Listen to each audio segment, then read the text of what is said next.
মাই dear student, মনবিৰি tech আসামলৈ তোমালোকক স্বাগতম জনাইছোঁ। আজি তোমালোকৰ মাজলৈ মই ক্লাছ 4ৰ পৰিৱেশ আৰু সাধাৰণ জ্ঞানৰ পাঠ নম্বৰ 7 আমি বাস কৰা ৰাজ্যখনৰ বিষয়ে আলোচনা কৰিম। ইয়াত ভালেকেইটা প্ৰশ্ন আছে, তোমালোকক মই আলোচনা কৰি লিখি দিছোঁ, তোমালোকে চাবা। চ' কি কৈছে চোৱা। ফাৰ্ষ্ট প্ৰশ্ন কি কৈছে আমাক, এটা কাম কৰিবা, যেতিয়া তোমালোকে চোৱা তেতিয়া কি কৰিবা, মোবাইলৰ ফুল স্ক্ৰীন কৰিহে চাবা, যাতে তোমালোকৰ চাওঁতে কি হয়, অলপ সুবিধা হয়।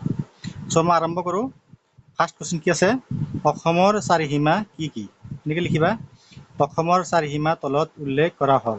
উত্তৰ দিশত ভূটান আৰু অৰুণাচল প্ৰদেশ, দক্ষিণ দিশত ত্ৰিপুৰা আৰু মিজোৰাম, পূব দিশত অৰুণাচল প্ৰদেশ, নাগালেণ্ড আৰু মণিপুৰ, পশ্চিম দিশত পশ্চিম বংগ আৰু বাংলাদেশ। এইখিনি তোমালোকৰ জানিবলগীয়া কথা। প্ৰশ্নটো আহিলেও তোমালোকে মুখস্থ কৰিবা, নাহিলেও তোমালোকে মুখস্থ কৰিবা, কাৰণ আমাৰ ৰাজ্যখন অসম, আমাৰ ৰাজ্যখনৰ কি চাৰিওফালে কি আছে আমি কি সদায় জানিব লাগিব, আৰু কি এইখিনি বস্তু কি আমাৰ ভৱিষ্যতৰ কাৰণে কি লাগিব। চ' তোমালোকে এইখিনি ভালকৈ জানি ল'বা আৰু মুখস্থ কৰি ল'বা। নেক্সট মই 2 নম্বৰটো লিখিছোঁ, তোমালোকে চাই থাকিবা। চোৱা কি কৈছে, অসমক চাৰিওফালৰ পৰা কেইখন দেশ আৰু কেইখন ৰাজ্যই আগুৰি আছে? লিখিবা কি, অসমখনক চাৰিওফালৰ পৰা 2খন দেশ আৰু ভাৰতৰ আন 7খন ৰাজ্যই আগুৰি আছে। তাৰমানে কি, আমাৰ অসমখনক কি চাৰিওফালে কি আছে, আমাৰ 7টা কি আছে, ৰাজ্য আছে। কাৰ, আমি যিখন দেশত থাকোঁ, যি ভাৰতবৰ্ষত থাকোঁ, তাৰ কি আছে, 7টা কি আছে, ৰাজ্য আছে। সেই ৰাজ্যখনে কি কৰিছে, আমাৰ অসমখনক কি চাৰিওফালৰ পৰা কি বেৰি আছে বা আগুৰি আছে। লিখিবা এনেকৈ, নেকি, অসমখনক চাৰিওফালৰ পৰা 2খন দেশ আৰু ভাৰতৰ আন 7খন ৰাজ্যই আগুৰি আছে। 3 নম্বৰ চোৱা কি কৈছে, অসমৰ 2খন প্ৰধান নদীৰ নাম লিখা। আমি জানো কি, যে ব্ৰহ্মপুত্ৰ আৰু কি বৰাক নদী। ব্ৰহ্মপুত্ৰ কোনফালে, বোলে আমাৰ গুৱাহাটীৰ কাষেদি যিটো নদী বৈ গৈছে, একেবাৰে কি শদিয়াৰ পৰা ধুবুৰীলৈকে, তাক কি কয়, ব্ৰহ্মপুত্ৰ নদী বুলি কয়। আৰু বৰাক নদী ক'ত আছে, তোমাৰ কাছাৰ, কৰিমগঞ্জ আৰু হাইলাকান্দি, এই 3টা জিলাত কি আমাৰ বৰাক নদী বৈ গৈছে। সেইখিনি কৈছে কি, যে অসমৰ 2খন প্ৰধান নদীৰ নাম লিখা। কি লিখিম আমি, বোলে ব্ৰহ্মপুত্ৰ আৰু বৰাক নদী। তোমাৰ বিদ্যালয়খন কোনটো উপত্যকাত অৱস্থিত? এইটো তোমালোকৰ বেলেগ বেলেগ হ'ব পাৰে। চ' যিবিলাক ছাত্ৰ ছাত্ৰীয়ে তোমাৰ কাছাৰ, কৰিমগঞ্জ, হাইলাকান্দিত পঢ়া, তোমালোকে লিখিবা কি, বৰাক উপত্যকা। আৰু আমাৰ গুৱাহাটীৰ এইফালে তোমাৰ উত্তৰ পাৰ যিটো কয়, তোমাৰ এইটো কি আমাৰ ব্ৰহ্মপুত্ৰ উপত্যকা বুলি কয়। আমি লিখিবি যে আমাৰ বিদ্যালয় ব্ৰহ্মপুত্ৰ উপত্যকাত অৱস্থিত। চ' নেক্সট চোৱা কি কৈছে,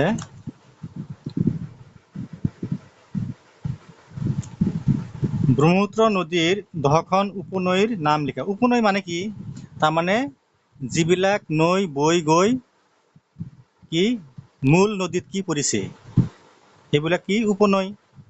আচ্ছা, ব্ৰহ্মপুত্ৰ নদীৰ 10খন উপনৈ হ'ল কি, ভোগদৈ, দিহিং, দিবাং, কলং, কপিলি, মানস, আই, বুঢ়াদিয়া, পাগলাদিয়া, পুঠিমাৰী, এইবিলাক কি ব্ৰহ্মপুত্ৰ নদীৰ উপনৈ। তাৰমানে কি, এইবিলাক নৈ গৈ ক'ত পৰিছে, আল্টিমেটলি কি গৈ মেইন নদী কি ব্ৰহ্মপুত্ৰতেই পৰিছে। সেইকাৰণে কি বুলি হয়, এইবিলাক কি কয়, এইবিলাকক উপনৈ বুলি কোৱা হয়।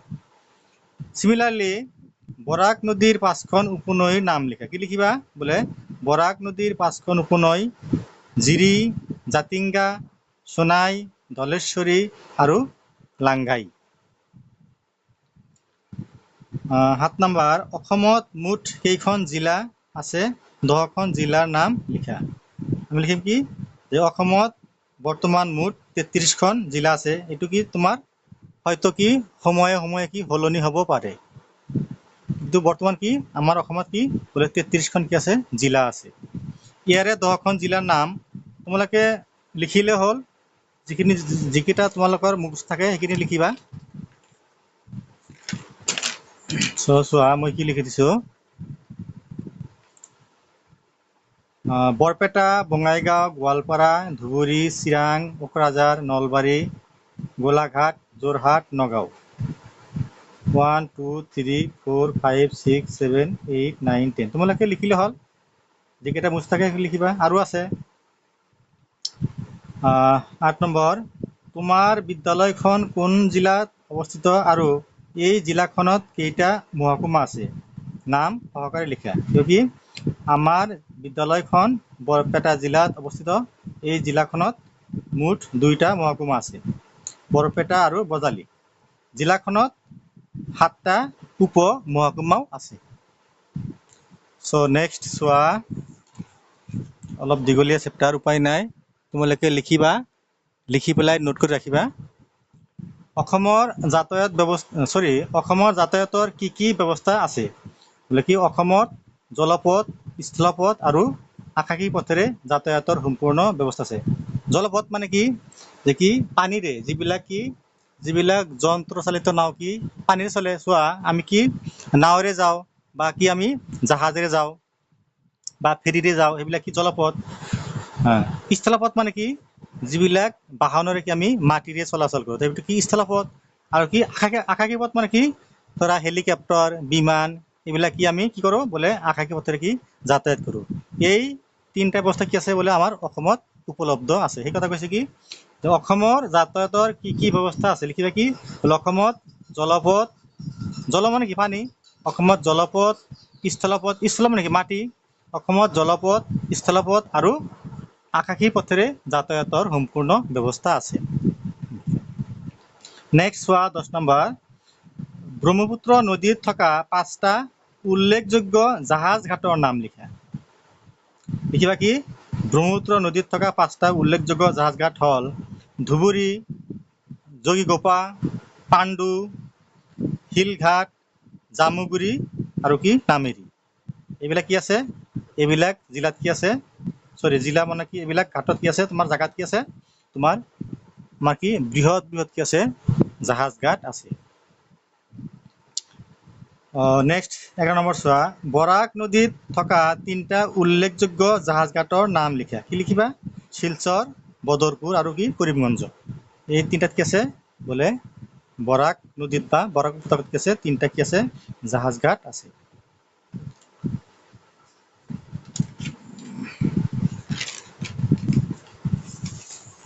নেক্সট চোৱা কি কৈছে, অসমৰ 5টা ৰেল ষ্টেচনৰ নাম লিখা। লিখিলে হ'ল, তোমালোকৰ যিকেইটা মনত থাকে সেইকেইটা লিখিবা। বঙাইগাঁও, টিহু, নলবাৰী, ৰঙিয়া, পাঠশালাও আছে, বাইহাটা, গুৱাহাটী, বৰপেটা ৰোড, ইফালে কি আছে কোকৰাঝাৰ আছে, তোমাৰ বঙাইগাঁও আছে আৰু কি আছে সৰুপেটা আছে।